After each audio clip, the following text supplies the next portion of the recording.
Welcome to Wise Woo Wealthy, where business meets wisdom, intuition, and limitless potential. This is a space for entrepreneurs ready to elevate their impact, align with their purpose, and create wealth on their terms. Tune in for the inspiration, strategy, and soulful insights you need to build a brand and a life that's wildly fulfilling. I'm your host, Maria Von Loesch, the Birkin of Branding. Now let's get this party started.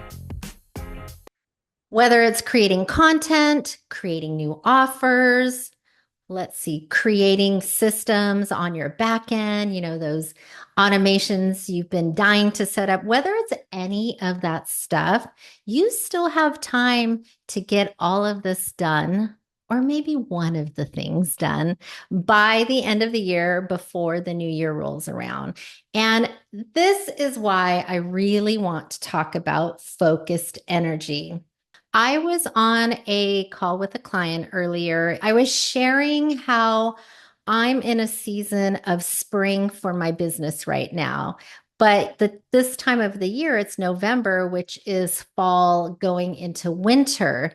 And we all have seasons in our business. But the reason why it's spring for me, it's blossoming, it's because I have been planting the seeds, watering the soil, and doing all of that for the past 3 to 4 months. And now things are blossoming. And so it's spring season for me. So as I was sharing with my client about how it's spring season for me, it's because I really had that focus energy. I was really intentional about my time, what I was going to be doing, and I didn't put so much on my plate.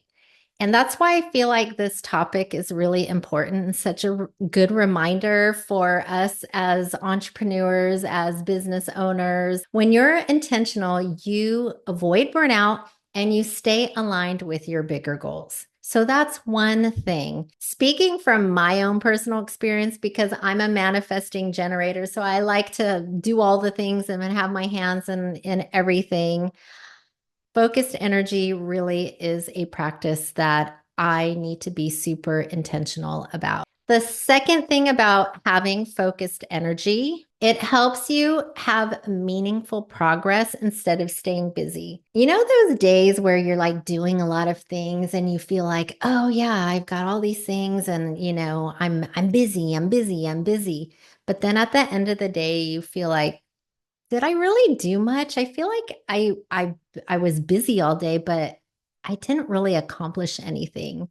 So we want to avoid that. We want to be productive. And when you have focused energy, that helps you see the progress in that one specific or two specific or three specific things that you set intention on, that I am going to get these things done. So how do we put focused energy practice into play? There are a few things that I suggest, and one of the things is getting clear on your priorities. We need some clarity behind this. Like, what are we going to focus on?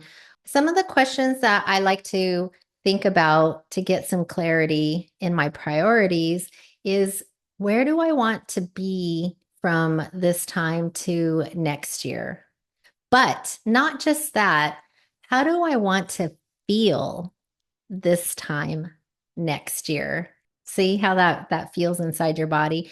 How do I want to feel after the new year hits? Or how do I want to feel at the end of January when that rolls around? You can put a different time limit, just depends on where you are and when you're listening to this podcast, really. Okay, so the next question that I like to reflect upon to help me in getting clear with my priorities is, what has been on my long list of to-dos that I can actually do right now or for the next month and tick it off that list? Like, what's the one thing that I can do to move the needle in my brand and my business? Whether it's content strategy or creating content or recording podcast episodes or filming video or pins. Oh my gosh, that's a big one, by the way.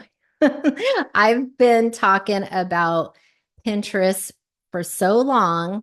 And that is one thing that I know will move the needle in some of my marketing is to have a Pinterest content strategy in place and to actually start doing it.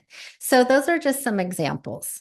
So when you get a little bit clearer after you reflect on some of these questions and you start really thinking about it, and I propose you write them down wherever you take notes in a journal or in a notes app or wherever, or a Google document. Break these up into categories, break them up into, I suggest only doing three. So taking three priorities.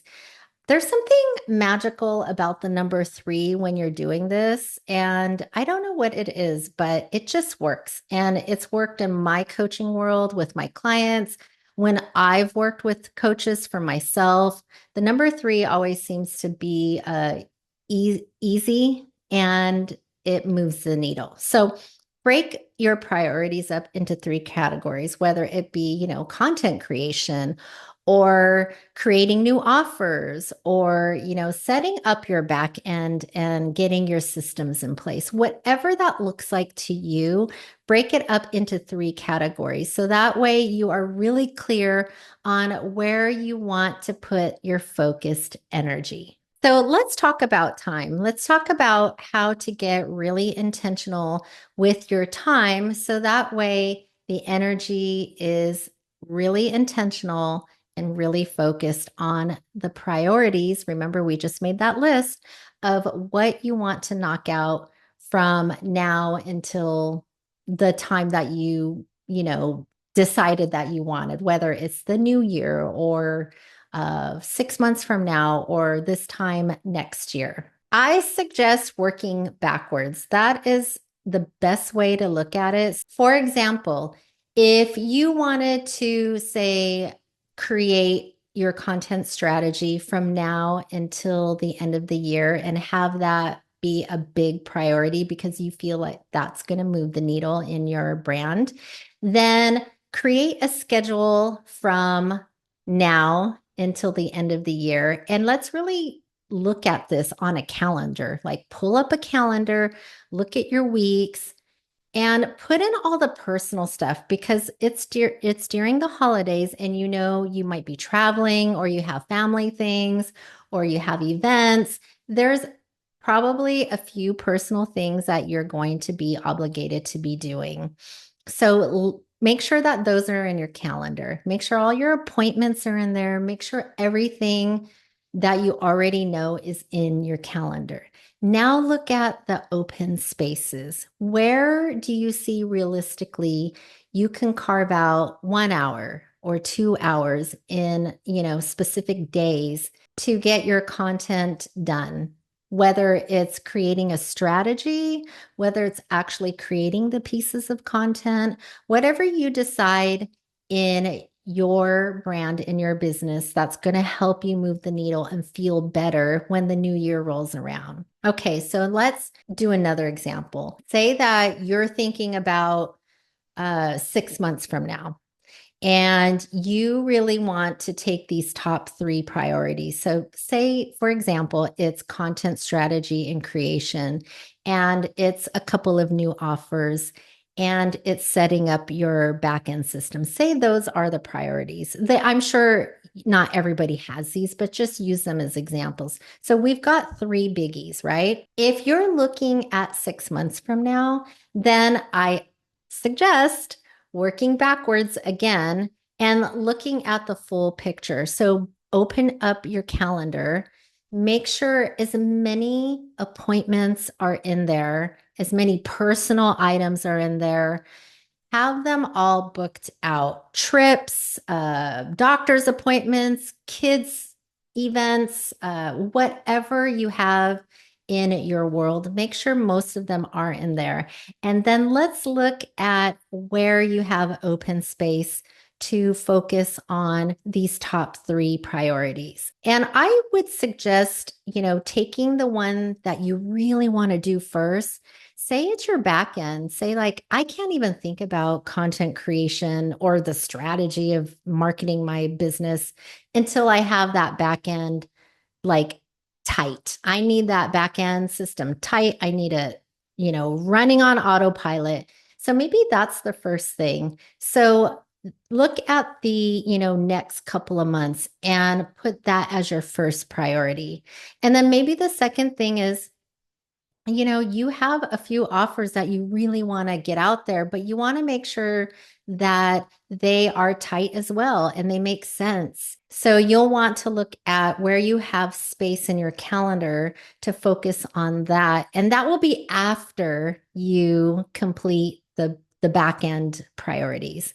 And then the last thing is all about your content strategy and marketing and creation and all of that stuff. So just look at your calendar and then reverse engineer. Always go from where you want to be at that point and then work backwards. I find that that is the easiest. And then take the priority that is the biggest on your list. Usually at the last quarter of the year, business owners and entrepreneurs and solopreneurs, we all tend to really think about the new year. We get ahead of the game. We're thinking about that. And we're like, okay, what do I need to do to, set myself up for success after the new year rolls around? So that's why I'm doing this episode. So that way you can really get intentional about your time and your energy and get laser focused. That way you end the year with a bang and then you start the new year off already. No more waiting for the new year to roll around where you decide, okay, now it's the new year. Let me start planning. Let me start looking at everything. You don't have to do that. And I actually suggest not doing that because a lot of the times you start to feel behind. So the end of the year is actually a perfect time. And I know that the holidays are here. And if you're like me, I love spending the holidays with my family and doing fun events and going out and doing all these festive things.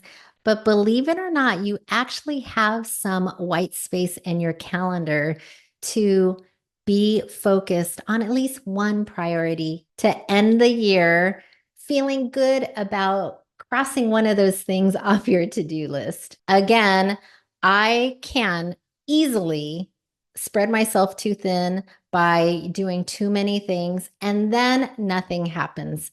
And then I'm thinking, I spent all this time doing all these things, and where's the clients? Where's the money? Where's the this? Where's the that?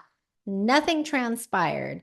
And when I am hyper focused, then that's when I see everything come to life. So, with that said, thanks again for listening. And if you resonate with anything in this podcast, please share it with a fellow entrepreneur or business owner and follow, subscribe. What else? Leave a comment. Send me a DM on the gram at Maria Von Loesch. And until next time, keep it wise, woo, and wealthy.